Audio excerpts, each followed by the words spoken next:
ವೀಕ್ಷಕರೇ ಹಾಗೂ ಕಿಚ್ಚ ಸುದೀಪ್ ಅಭಿಮಾನಿಗಳೇ ಮತ್ತು ದರ್ಶನ್ ಅಭಿಮಾನಿಗಳೇ ಇಮಿಡಿಯೇಟ್ ಆಗಿ ಈ ವಿಡಿಯೋನ ಈ ಕ್ಷಣದಿಂದನೇ ಶೇರ್ ಮಾಡೋದಕ್ಕೆ ಶುರು ಮಾಡಿ. ಕಿಚ್ಚ ಎಕ್ಸ್ಕ್ಲೂಸಿವ್ ಆಗಿ ಮಾತನಾಡಿರುವಂಥ ವಿಡಿಯೋ ನನಗೆ ಸಿಕ್ಕಿದೆ. ಜಿ ನ್ಯೂಸ್ನಲ್ಲಿ ಎಕ್ಸ್ಕ್ಲೂಸಿವ್ ಆಗಿ ಮಾತನಾಡಿದ್ದಾರೆ. ಅದನ್ನು ನಾನೀಗ ಪ್ಲೇ ಮಾಡ್ತಾ ಹೋಗ್ತೀನಿ. ಮೊಟ್ಟ ಮೊದಲ ಬಾರಿಗೆ ಈ ಫ್ಯಾನ್ಸ್ ವಾರ್ ಬಗ್ಗೆ ಮತ್ತೆ ಕಿಚ್ಚ ಸುದೀಪ್ ವೇದಿಕೆಯಲ್ಲಿ ನಿಂತ್ಕೊಂಡು ಕೊಟ್ಟಂಥ ಒಂದು ಸ್ಟೇಟ್ಮೆಂಟ್ ಬಗ್ಗೆ, ಜೊತೆಗೆ ವಿಜಯಲಕ್ಷ್ಮಿ ದರ್ಶನ್ ಪತ್ನಿ ವೇದಿಕೆ ಮೇಲೆ ನಿಂತ್ಕೊಂಡು ಕೊಟ್ಟಂಥ ಒಂದು ಕೌಂಟರ್ ಬಗ್ಗೆ, ಧನ್ವೀರ್ ಎಂಟ್ರಿ ಆಗಿರೋದ್ರ ಬಗ್ಗೆ, ಆಮೇಲೆ ಫ್ಯಾನ್ಸ್ ವಾರ್ ಆಗ್ತಿರೋದ್ರ ಬಗ್ಗೆ, ಈಗ ಕಿಚ್ಚ ಸುದೀಪ್ ವಿಜಯಲಕ್ಷ್ಮಿ ಪರ ಹಿಂದೊಂದಿನ ನಿಂತ್ಕೊಂಡು ಸಪೋರ್ಟ್ ಮಾಡಿದ್ರು, ಇವೆಲ್ಲದರ ಕುರಿತಾಗಿ ಈಗ ಮೊಟ್ಟ ಮೊದಲ ಬಾರಿಗೆ ಜಿ ಕನ್ನಡ ನ್ಯೂಸ್ಗೆ ಕಿಚ್ಚ ಸುದೀಪ್ ಅವರು ಒಂದು ಹೇಳಿಕೆಯನ್ನು ಕೊಟ್ಟಿದ್ದಾರೆ. ಎಕ್ಸ್ಕ್ಲೂಸಿವ್ ಹೇಳಿಕೆಯನ್ನು ಕೊಟ್ಟಿದ್ದಾರೆ. ಆ ಎಕ್ಸ್ಕ್ಲೂಸಿವ್ ಪ್ರಮುಖವಾದ ಹೇಳಿಕೆಯನ್ನು ಹೈಲೈಟ್ ಅನ್ನು ಮಾತ್ರ ಕಟ್ ಮಾಡಿಬಿಟ್ಟು ಅಶ್ವಮೇಧದಲ್ಲಿ ನಾನು ನಿಮಗೆ ತೋರಿಸ್ತಾ ಇದ್ದೀನಿ. ಸೊ ಏನು ಹೇಳಿದ್ದಾರೆ ಹಂಗಂದ್ರೆ, ಏನು ಕ್ಲಾರಿಟಿಯನ್ನು ಕೊಟ್ಟಿದ್ದಾರೆ, ಈ ವಿಡಿಯೋನ ನೋಡಿ. ಅದನ್ನೆಲ್ಲ ಹಾಕೊಂಡು ಇವತ್ತು ಫುಲ್ ಗೊತ್ತಿಲ್ಲ ಸ್ಟಾರ್ಗಳು. ಅವತ್ತು ನಾವು ನಮ್ಮ ಬಾಸ್ ನಿನ್ನೆ ವಿಜಯಲಕ್ಷ್ಮಿ ಅವರು ರಿಯಾಕ್ಟ್ ಮಾಡ್ತಾರೆ. ದರ್ಶನ್ ಅವರು ಇಲ್ಲದಂತ ಸಂದರ್ಭದಲ್ಲಿ ಎಲ್ಲರೂ ಮಾತಾಡ್ತಾರೆ, ಏನೇನೋ ಮಾತಾಡ್ತಾರೆ. ಅವರು ಬೆಂಗಳೂರಲ್ಲಿ ಇದ್ದಂತ ಸಂದರ್ಭದಲ್ಲಿ ಏನು ಮಾತಾಡೋದಿಲ್ಲ, ಅವರೆಲ್ಲ ಸುಮ್ನೆ ಕೂತ್ಕೊಂಡ್ಬಿಡ್ತಾರೆ ಅಂತ. ಅದನ್ನೇನಾಗಿದೆ ಅಂತ ಹೇಳಿದ್ರೆ ಅಭಿಮಾನಿಗಳು ಇದು ಕಿಚ್ಚ ಸರ್ಗೆ ಹೇಳ್ತಾ ಇರೋದು ಅಂತ ಹೇಳಿ ಆ ತರ ತಗೊಂಡು ನೋಡಿಲ್ಲ, ಆಡಿಯೋ ನೋಡಿಲ್ಲ, ವಿಡಿಯೋನು ನೋಡಿಲ್ಲ, ಅವ್ರು ನನಗೆ ಹೇಳಿದಾರ, ನಿಮಗೆ ಹೇಳಿಲ್ಲ ಅದು ಅಂತ ಅನ್ಕೊಂಡಿದ್ದಾರೆ. ಎಲ್ಲ ಬಂದ್ ಮಾತಾಡ್ತಾರೆ. ತಪ್ಪು ಅವ್ರ ಮೇಲೆ ಹಾಕೋದು ತಪ್ಪಾಗುತ್ತೆ, ವಿಜಯಲಕ್ಷ್ಮಿ ಅವ್ರ ಮೇಲೆ. ಈಗ ಅವ್ರು ನನಗೆ ಹೇಳಿದಾರ ಅಂತ ಗ್ಯಾರಂಟಿ ಇದ್ರೆ ನಾನು ಅದಕ್ಕೆ ಉತ್ತರ ಕೊಡಬಲ್ಲ. ಈಗ ನನಗೆ ಏನ್ ಸ್ಟೇಟ್ಮೆಂಟ್ ಏನು ಸರ್ ಎಕ್ಸಾಕ್ಟ್ ಆಗಿ ಏನಂತಂದ್ರೆ, ಅವತ್ತು ನೀವು ನಿಂತ್ಕೋತೀರಾ ವಿಜಯಲಕ್ಷ್ಮಿ ಅವ್ರ ಜೊತೆ, ದರ್ಶನ್ ಅವರವರಿಗೆ ಹೊಡೆದ ಅದನ್ನೇ ಇಟ್ಕೊಂಡ್ಬಿಟ್ಟಿದ್ದಾರೆ. ಅವತ್ತು ನಿಮಗೆ ನಮ್ ಬಾಸ್ ಬೇಕಿತ್ತು, ಇವತ್ತು ನೀವು ವೇದಿಕೆಯಲ್ಲಿ ನಿಂತ್ಕೊಂಡು ನಿಂತ್ಕೊಂಡು ಏನೋ ಹೇಳಿದ್ದಕ್ಕೆ ಇವ್ರು ಹೇಳಿದ್ರು ಅಂತ ಹೇಳ್ತಾ ಇದ್ದೀರಲ್ಲ. ನಾನು ಕೇಳಿದ್ ವೇದಿಕೆ ಏನ್ ಹೇಳೋದು, ಯಾರು ಏನ್ ಹೇಳಿದ್ರು? ವಿಜಯಲಕ್ಷ್ಮಿ ಅವರು ಮಾತಾಡಿರ್ತಾರೆ ಸರ್ ನಿನ್ನೆ ಒಂದು, ಏನಪ್ಪಾ ಅಂದ್ರೆ ನಮ್ಮ ದರ್ಶನ್ ಅವರು ಇಲ್ಲದಂತ ಸಂದರ್ಭದಲ್ಲಿ ಕೆಲವರು ಹೋಗಿ ಕೆಲವು ಚಾನೆಲ್ಗಳಲ್ಲಿ ಕೂತ್ಕೊಂಡು ವೇದಿಕೆಗಳ ಮೇಲೆ ನಿಂತು ಅದನ್ನೇ ಅದನ್ನೇನಾಗಿದೆ ಅಂದ್ರೆ ಇವಾಗ ಅಭಿಮಾನಿಗಳು ಪರ್ಸನಲ್ ಆಗಿ ತಗೊಂಡ್ಬಿಟ್ಟಿದ್ದಾರೆ ಸರ್. ಇದು ನಮ್ಮ ದರ್ಶನ್ ಅಭಿಮಾನಿಗಳು ನಿಮ್ಮ ಅಭಿಮಾನಿಗಳು ತಗೊಂಡು, ಐ ಥಿಂಕ್ ವಿಜಯಲಕ್ಷ್ಮಿ ಅವ್ರು ಯಾರಿಗೆ ಹೇಳಿದಾರೋ ಗೊತ್ತಿಲ್ಲ, ಅವ್ರಿಗೆ ಕೇಳಿ ಯಾರಿಗೆ ಹೇಳಿದ್ದು ಅಂತ. ಅವ್ರಿಗೆ ಏನ್ ಹೇಳಿದ, ಅವ್ರು ಏನ್ ಹೇಳಿದಾರೆ, ಯಾರಿಗೆ ಹೇಳಿದಾರ ಅಂತ ಕೇಳಿದ್ರೆ ಆಮೇಲೆ ಉತ್ತರ ಕೊಡ್ಬೋದಲ್ಲ. ಇಲ್ಲಾಂದ್ರೆ ನಾನ್ ಕೂತ್ಕೊಂಡ್ಬಿಟ್ಟು ಅವ್ರೇನು ಹೇಳಿರೋ ಸ್ಟೇಟ್ಮೆಂಟ್ ನಾನ್ ರಿಯಾಕ್ಟ್ ಮಾಡಿದ್ರೆ ತಪ್ಪಾಗ್ಬಿಡುತ್ತಲ್ಲ. ಅವ್ರು ಯಾಕೆ ಹಾಗೆ ಹೇಳಿದ್ರು ಗೊತ್ತಿಲ್ಲ ನನಗೆ. ವೇದಿಕೆ ಹತ್ತಿ ಅಂತಂದ್ರೆ ಎಷ್ಟೋ ಜನ ವೇದಿಕೆ ಹತ್ತುತ್ತಾ ಇದಾರೆ ಚಾನೆಲ್ಗಳಲ್ಲಿ. ಅಂದ್ರೆ ನಾನು ಇನ್ನೂ ಚಾನೆಲ್ಗೆ ಬಂದಿಲ್ಲ, ಬಂದಿರೋದೊಂದು 3 ದಿವಸದಿಂದ ಒಂದು ಮಾರ್ಕಲ್ಲಿ ನಂದೇನಿಲ್ಲ.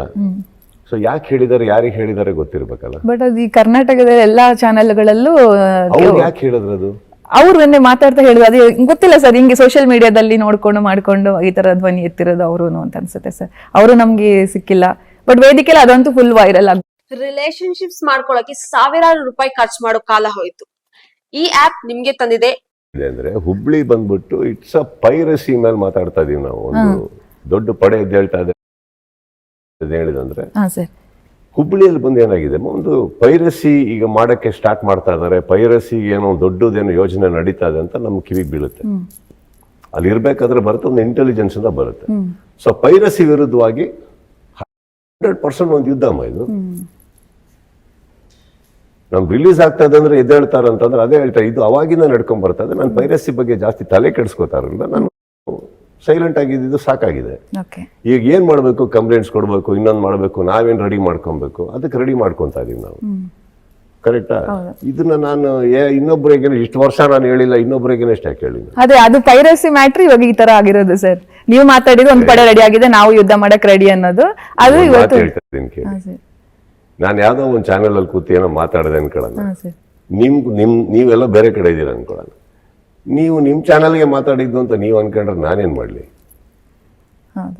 ನಾನು ಎಲ್ಲ ಕೂತು ಏನು ನನ್ನ ವೇದಿಕೆ ಮೇಲೆ ನಾನು ಮಾತಾಡತ್ತಪ್ಪ, ನನ್ನ ವೇದಿಕೆ ಮೇಲೆ ಕೂತು ನಾನು ಪೈರಸಿ ಬಗ್ಗೆ ಮಾತಾಡ್ತಾ ಇದ್ದೀನಿ. ಪೈರಸಿ ಅಂತ ಹೇಳ್ದಲೇ ಇರ್ಬೋದು, ಯಾವ ಗುಂಪು ಅದಕ್ಕೆ ಸ್ಟಾರ್ಟ್ ಮಾಡಿದವರು, ಯಾರು ಅದಕ್ಕೆ ಎದ್ದೆ ಹೇಳ್ತಾ ಇದಾರೋ, ನಾವು ಅದ್ರ ಪರವಾಗಿ ನನ್ನ ಸಿನಿಮಾಗೆ ನಾನು ಪ್ರೊಟೆಕ್ಷನ್ ಮಾಡ್ಕೋಬಾರ್ದ? ನನ್ನ ಫ್ಯಾನ್ಸ್ ಎದುರುಗಡೆ ನಾನು ಮಾತಾಡ್ಬಾರ್ದ? ನಾನು ಯಾರಿಗೂ ಹೇಳಿಲ್ವಲ್ಲ. ಸಿ ಫಸ್ಟ್ ಆಫ್ ಆಲ್ ಯಾವುದೇ ಕಲಾವಿದರನ್ನು ತಗೊಳ್ಳಿ, ನಾನು ಇವತ್ತವರೆಗೆ ಯಾರ ಬಗ್ಗೆ ಆ ಥರ ಮಾತಾಡಿಲ್ಲ, ಹೇಳೇ ಇಲ್ಲ. ಯಾರ ಬಗ್ಗೆನ ತಗೊಳ್ಳಿ ನೀವು. ಇವತ್ತು ನೀವು ಯಾರ ಹೆಸರು ತಗೊಂತ ಇದ್ದೀರಾ, ಇವ್ರದೇ ಹೆಸರು ನೀವು ಎಷ್ಟೋ ಸಲ ತಗೊಂಡಾಗ ಎಷ್ಟು ಮಾತಾಡಿದ್ದೀನಿ, ಮತ್ತೆ ನಾನು ಯಾಕಮ್ಮ ಮಾತಾಡ್ಲಿ? ಎಸ್, ನೋಡಿದ್ರಲ್ಲ ವೀಕ್ಷಕರೇ, ಇದು ಕಿಚ್ಚ ಸುದೀಪ್ ಅವರ ಮಾತು. ಅವರು ಕೂಡ ಕ್ಲಿಯರ್ ಕಟ್ ಆಗಿ ಹೇಳ್ತಾ ಇದ್ದಾರೆ. ಕಿಚ್ಚ ಸುದೀಪ್ ಅವರು ಕೂಡ ಪರ್ಫೆಕ್ಟ್ ಆಗಿ ಹೇಳ್ತಾ ಇದ್ದಾರೆ. ಸೊ ನಾನು ಅಲ್ಲಿ ಪೈರಸಿ ಅನ್ನೋ ವರ್ಡ್ ಬಳಸಿಲ್ಲ ಅಷ್ಟೇ, ಬಟ್ ನಾನಲ್ಲಿ ಪೈರಸಿ ಮಾಡುವ ಒಂದು ತಂಡಕ್ಕೆ ನಾನು ಹೇಳ್ತಾ ಇರೋದು. ಯಾರೋ ಬೇರೆಯವರಿಗಲ್ಲ, ಅಥವಾ ಅವ್ರು ಆ ಥರ ಅಂದ್ಕೊಂಡ್ರೆ ನಾನು ಎಲ್ಲೂ ಹೆಸರು ತೆಗೆದಿಲ್ಲ, ವಿಜಯಲಕ್ಷ್ಮಿ ಅವರು ಕೂಡ ಹೆಸರು ತೆಗೆದಿಲ್ಲ. ಮತ್ತು ಫ್ಯಾನ್ಸ್ಗಳು ಹೆಂಗೆ ತಪ್ಪು ತಿಳ್ಕೊತಾರೆ, ಫ್ಯಾನ್ಸ್ಗಳಿಗೂ ಕೂಡ ಕರೆ ಕೊಟ್ಟಿದ್ದಾರೆ. ಸೊ ಅವ್ರು ಯಾರೋ ಬೇರೆಯವ್ರಿಗೆ ಹೇಳಿರಬೇಕು, ನಾನು ಹೇಳಿದ ಮಾತ್ರ ಪೈರಸಿ ಮಾಡುವಂಥ ಪಡೆಗೆ. ಸೊ ಈ ರೀತಿ ಎಲ್ಲ ಆಗ್ತಾ ಇದೆ ಇದು ವಿಚಾರ. ನನಗಂತೂ ಈ ವಿಚಾರ ಗೊತ್ತಿಲ್ಲ, ಏನು ನಡೆದಿದೆ ಅನ್ನೋದೇ ಗೊತ್ತಿಲ್ಲ ಅನ್ನೋ ಲೆಕ್ಕಾಚಾರವಾಗಿ ಕಿಚ್ಚ ಸುದೀಪ್ ಅವರು ಜಿ ನ್ಯೂಸ್ಗೆ ಹೇಳಿಕೆಯನ್ನು ಕೊಟ್ಟಿದ್ದಾರೆ. ಸೊ ಅಲ್ಲಿ ಆ್ಯಂಕರ್ಗೆ ಪ್ರಶ್ನೆ ಮಾಡ್ತಾ ಇದ್ದಾರೆ. ಅವ್ರಿಗೆ ಸ್ವಲ್ಪ ಪ್ರಶ್ನೆ ಮಾಡೋದಕ್ಕೆ ಗೊತ್ತಾಗ್ತಾ ಇಲ್ಲ ಪಾಪ, ಹೆಂಗೆ ಕೇಳಬೇಕು ಅಂತ ಸಡನ್ ಪಾಪ ಅವರು ಗಾಬರಿ ಆಗ್ಬಿಟ್ಟವ್ರೆ. ಯಾಕಂತಂದರೆ ಕಿಚ್ಚ ಸುದೀಪೇ ಹಾಗೆ ಅವ್ರ ಜೊತೆ ಕೂತಾಗ ಅವ್ರು ಏನು ಕೇಳಬೇಕು ಸಡನ್ನಾಗಿ ಅದ್ರ ಬಗ್ಗೆ ಅಂದಾಗ ಸ್ವಲ್ಪ ಅವ್ರು ಸ್ಪಷ್ಟವಾಗಿ ಕೇಳಬೇಕು. ನೋಡಿ ಸರ್, ನೀವು ಹುಬ್ಬಳ್ಳಿ ವೇದಿಕೆ ಮೇಲೆ ಈ ರೀತಿಯಾದ ಒಂದು ಡೈಲಾಗನ್ನು ಹೇಳಿರ್ತೀರಿ, ಆಗ ಒಂದು ಪಡೆ ಕಾಯ್ತಾ ಇದೆ ಹೊರಗಡೆ, ಯುದ್ಧಕ್ಕೆ ನಾವು ರೆಡಿ, ಯಾಕಂದರೆ ನಮ್ಮ ಮಾತಿಗೆ ನಾವು ಬದ್ಧ ಅಂತ ನೀವು ಹೇಳಿರ್ತೀರಿ.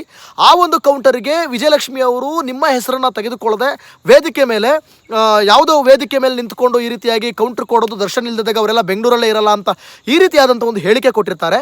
ಅಲ್ಲಿ ಇಬ್ಬರೂ ಕೂಡ ನೀವು ಯಾರ ಹೆಸರನ್ನು ಕೂಡ ತೊಗೊಂಡಿರಲ್ಲ. ಸೊ ಈ ಥರ ತೊಗೊಳ್ಳದೇ ಇದ್ದಾಗ ಏನಾಗ್ಬಿಡುತ್ತೆ, ಫ್ಯಾನ್ಸ್ಗಳು ಅನ್ಕೊಂಡ್ಬಿಡ್ತಾರೆ, ಸೊ ಇದು ದರ್ಶನ್ಗೆ, ಇದು ಸುದೀಪ್ಗೆ ಅಂತ ಫ್ಯಾನ್ಸ್ಗಳು ಅನ್ಕೊಂಡ್ಬಿಡ್ತಾರೆ. ಸೊ ಫ್ಯಾನ್ಸ್ಗಳು ಅನ್ಕೊಂಡು ಒಂದು ಫ್ಯಾನ್ಸ್ ವಾರನ್ನ ಶುರು ಮಾಡಿಬಿಟ್ಟಿದ್ದಾರೆ. ಈಗ ಹಿಂದಿನ ಕತೆಗಳನ್ನೆಲ್ಲ ತಕ್ಕೊಂಡು ಮುಂದಿನ ಕತೆಗಳನ್ನೆಲ್ಲ ಹೇಳ್ಕೊಂಡು ಶುರು ಮಾಡಿಬಿಟ್ಟಿದ್ದಾರೆ. ಈ ಫ್ಯಾನ್ಸ್ ವಾರ್ ತಿಕ್ಕಾಟ ನಡೀತಾ ಇದೆ. ಈ ರೀತಿಯಾದ ಒಂದು ಘಟನೆ ಆಗಿದೆ ಸರ್, ಇದ್ರ ಬಗ್ಗೆ ಏನು ಹೇಳ್ತೀರಾ ಅಂತ ಕೇಳೋದು ಬಿಟ್ಟು ಪಾಪ ಅವರು ಗಾಬರಿಲಿ ಏನು ಮಾಡೋಕ್ಕಾಗಲ್ಲ ಪಾಪ, ಅವ್ರದ್ದು ತಪ್ಪಿಲ್ಲ. ಯಾಕಂತಂದರೆ ಸಡನ್ನಾಗಿ ಏನಾದರೂ ಕಿಚ್ಚ ಬೇರೆ ಥರ ರಿಯಾಕ್ಟ್ ಮಾಡಿಬಿಟ್ಟು ರೊಚ್ಚಿಗೆದ್ಬಿಟ್ರೆ ಅಂತ ಅವ್ರಿಗೂ ಕೂಡ ಭಯ ಇರುತ್ತೆ. ಯಾಕಂದರೆ ಅವರು ಸಾಮಾನ್ಯವಾದವ್ರ ಜೊತೆ ಕೂತ್ಕೊಂಡು ಇಂಟರ್ವ್ಯೂ ಮಾಡ್ತಿರೋದಲ್ಲ, ಒಬ್ಬ ಸ್ಟಾರ್ ನಟನ ಜೊತೆ ಕೂತ್ಕೊಂಡು ಇಂಟರ್ವ್ಯೂ ಮಾಡುವಾಗ ಸ್ವಲ್ಪ ಏನು ಕೇಳಬೇಕು ಅಂತ ಗಾಬರಿ ಆಗುತ್ತೆ. ಇರಲಿ, ಅದೆಲ್ಲವೇನು ಮ್ಯಾಟ್ರ್ ಅಲ್ಲ. ಸೊ ಇಲ್ಲಿ ಕಿಚ್ಚ ಸುದೀಪ್ ಸರಿಯಾದ ರೀತಿಯಲ್ಲಿ ಕ್ಲಾರಿಟಿಯನ್ನು ಕೊಟ್ಟಿದ್ದಾರೆ. ದಯವಿಟ್ಟು ಈ ವಿಡಿಯೋನ ಎಲ್ಲ ಕಡೆ ಶೇರ್ ಮಾಡಿ. ಯಾಕಂತಂದರೆ ಈ ವಿಡಿಯೋ ಎಲ್ಲ ಕಡೆ ರೀಚ್ ಆದಾಗ ಈ ಒಂದು ಫ್ಯಾನ್ ವಾರ್ ಅನ್ನೋದು ಇಲ್ಲಿಗೆ ನಿಲ್ಲುತ್ತೆ ಅಂತ ನಾನು ಅಂದ್ಕೊಳ್ತೀನಿ. ಸೊ ಈ ಫ್ಯಾನ್ ವಾರ್ ನಿಂತರೆ ಕನ್ನಡ ಇಂಡಸ್ಟ್ರಿ ಉಳಿಯುತ್ತೆ, ಇಲ್ಲ ಅಂತಂದರೆ ಕನ್ನಡ ಇಂಡಸ್ಟ್ರಿಗೆ ನಿಜವಾಗ್ಲೂ ಕೂಡ ಸಮಸ್ಯೆ ಆಗುತ್ತೆ. ಮಾರ್ಕ್ 45 ಅಂತ ದೊಡ್ಡ ದೊಡ್ಡ ಸಿನಿಮಾಗಳು ರಿಲೀಸ್ ಆಗ್ತಾ ಇದೆ. ಸೊ ಸಿನಿಮಾ ಚೆನ್ನಾಗಿಲ್ಲ ಅಂದರೆ ಅವ್ರ ಹಣೆ ಬರ, ಆದರೆ ಸಿನಿಮಾ ಚೆನ್ನಾಗಿದ್ದು ಕೂಡ ಈ ರೀತಿಯ ಪ್ರಾಬ್ಲಮ್ಗಳಿಂದ ಹಾಳಾಗೋದು ನಮಗಂತೂ ಇಷ್ಟ ಇಲ್ಲ. ಸೊ ಡೆವಿಲ್ ರಿಲೀಸ್ ಆಯಿತು, ಡೆವಿಲ್ ರಿಲೀಸ್ ಆಗೋ ಟೈಮಲ್ಲಿ ಯಾವುದೇ ರೀತಿಯಾದಂಥ ಪ್ರಾಬ್ಲಮ್ಸ್ಗಳು ಇರಲಿಲ್ಲ. ಸೊ ಮೊಟ್ಟ ಮೊದಲ ಬಾರಿಗೆ ಈ ರೀತಿಯಾದಂಥ ಒಂದು ಪ್ರಾಬ್ಲಮ್ಸ್ ಬಂದಾಗ ಸೊ ಇದು ಹೇಳಿಕೆಯನ್ನು ಕೊಟ್ಬಿಟ್ರು, ಆದರೆ ಅದೇ ದೊಡ್ಡದಾಗ್ತಾ ಹೋಗುತ್ತೆ. ಈಗಾಗಲೇ ಮಾರ್ಕ್ ಪ್ರೊಡ್ಯೂಸರ್ ಕೂಡ ಈಗ ಆಲ್ರೆಡಿ ಕೇಳ್ಕೊಂಡಿದ್ದಾರೆ, ಅಯ್ಯಯ್ಯೋ ನೀವು ಮಾಡೋ ಒಂದು ಈ ಹುಚ್ಚಾಟದಿಂದನೋ ಅಥವಾ ನೀವು ಮಾಡ್ಕೊಳ್ಳೋ ಈ ಕಾಂಟ್ರವರ್ಸಿಂದ ನನ್ನ ಹೊಟ್ಟೆ ಮೇಲೆ ಹೊಡಿಬೇಡ್ರಪ್ಪ ಅಂತ ಪಾಪ ಅವರು ಲಬಲಬ ಅಂತ ಬಾಯಿ ಬಡ್ಕೊತಿದ್ದಾರೆ. ಸೊ ಈ ರೀತಿಯ ಸಮಸ್ಯೆಗಳು ಆಗದೇ ಇರೋ ರೀತಿಯಲ್ಲಿ ನಾವು ನೋಡ್ಕೋಬೇಕಾಗುತ್ತೆ. ಹಾಗಾಗಿ ಅತಿ ಹೆಚ್ಚಾಗಿ ಈ ವಿಡಿಯೋನ ಶೇರ್ ಮಾಡಿ. ಕಿಚ್ಚ ಸುದೀಪ್ ಅವರು ಕ್ಲಾರಿಟಿ ಕೊಟ್ಟಿದ್ದಾರೆ, ಅವರು ಕೂಡ ಯಾವುದೇ ರೀತಿ ಹೆಸರನ್ನು ಎತ್ಕೊಂಡಿಲ್ಲ, ವಿಜಯಲಕ್ಷ್ಮಿ ಅವರು ಕೂಡ ಯಾವುದೇ ರೀತಿ ಹೆಸರನ್ನು ಎತ್ಕೊಂಡಿಲ್ಲ. ಸೊ ಮಧ್ಯದಲ್ಲಿ ನಿಮ್ಮದು ಏನು ಕೆಲಸ ಇಲ್ಲ. ಇಲ್ಲಿ ಫ್ಯಾನ್ಸ್ಗಳು ಕೂಡ ಯಾವುದೇ ರೀತಿಯ ತಪ್ಪನ್ನು ತಿಳ್ಕೊಂಡು ಬೇರೆ ರೀತಿಯಲ್ಲಿ ಅಂದ್ಕೊಂಡು ದಯವಿಟ್ಟು ಈ ಸಿನಿಮಾಗೆ ಅಥವಾ ಬೇರೆ ಮುಂದಿನ ಕನ್ನಡ ಸಿನಿಮಾಗಳಿಗೆ ಎಡವಟ್ಟಾಗೋ ರೀತಿಯಲ್ಲಿ ಮಾಡೋದು ಬೇಡ. ನಮ್ಮಲ್ಲೇ ದ್ವೇಷ ಉಕ್ಕೋದು ಬೇಡ. ಕನ್ನಡ ಸಿನಿಮಾವನ್ನು ಬೆಳೆಸಬೇಕು, ಕನ್ನಡ ಸಿನಿಮಾವನ್ನು ಹರಿಸಬೇಕು. ಎಲ್ಲರೂ ಕೂಡ ಕನ್ನಡ ಸಿನಿಮಾಗಾಗಿ ಕೆಲಸವನ್ನು ಮಾಡಬೇಕಾಗುತ್ತೆ ಅಂತ ನಾನು ಈ ಮುಖಾಂತರ ಕೇಳ್ಕೊಳ್ತಾ ಇದ್ದೀನಿ. ಸೊ ದಯವಿಟ್ಟು ಕಿಚ್ಚ ಕ್ಲಾರಿಫೈ ಮಾಡಾಯಿತು. ಇನ್ನು ಇದರಲ್ಲಿ ಯಾವುದೇ ರೀತಿಯಾದಂತಹ ಯಾವುದೇ ಅನುಮಾನಗಳು ಇಲ್ಲ, ಯಾವುದೇ ಅನುಮಾನಗಳು ಉಳಿದಿಲ್ಲ. ಇಲ್ಲಿ ಇನ್ನೇನೂ ಉಳಿದಿಲ್ಲ, ಇಸ್ ಕ್ಲಾರಿಫೈಡ್ ಕ್ಲಿಯರ್ಲಿ. ಸೊ ಹಾಗಾಗಿ ದಯವಿಟ್ಟು ಇದನ್ನು ಇಲ್ಲಿಗೆ ಬಿಟ್ಟಾಕ್ಬಿಡೋಣ ಅಂತ ನಾನು ಕೇಳ್ಕೊಳ್ತಾ ಇದ್ದೀನಿ. ನೀವು ಬಿಟ್ಟರೆ ನಾನು ಕೂಡ ಈ ಬಗ್ಗೆ ವಿಡಿಯೋ ಮಾಡೋದು ಬಿಡಬೇಕಾಗುತ್ತೆ. ನೀವು ಬಿಡದೆ ಮತ್ತಿನ್ನೊಂದು ಏನೋ ಒಂದು ಕಚ್ಚಿದ್ರೆ ನಾನು ಕೂಡ ಅದು ಏನಾಗ್ತಿದೆ ಅಂತ ವಿಡಿಯೋನ ನಾನು ಮಾಡಲೇಬೇಕಾಗುತ್ತೆ, ಯಾಕಂದರೆ ನನ್ನ ಕರ್ತವ್ಯ. ಸೊ ಹಂಗಾಗಿ ದಯವಿಟ್ಟು ಕೂಡ ಎಲ್ಲರೂ ಇನ್ನೂ ಕೂಡ ಯಾರು ಸಬ್ಸ್ಕ್ರೈಬ್ ಮಾಡ್ಕೊಂಡಿಲ್ಲ ಅಂದರೆ ಈ ಕೂಡಲೇ ಸಬ್ಸ್ಕ್ರೈಬ್ ಮಾಡ್ಕೊಳ್ಳಿ ಮತ್ತು ಈ ವಿಡಿಯೋನ ಮಿಸ್ ಮಾಡದೆ ಶೇರ್ ಮಾಡಿ.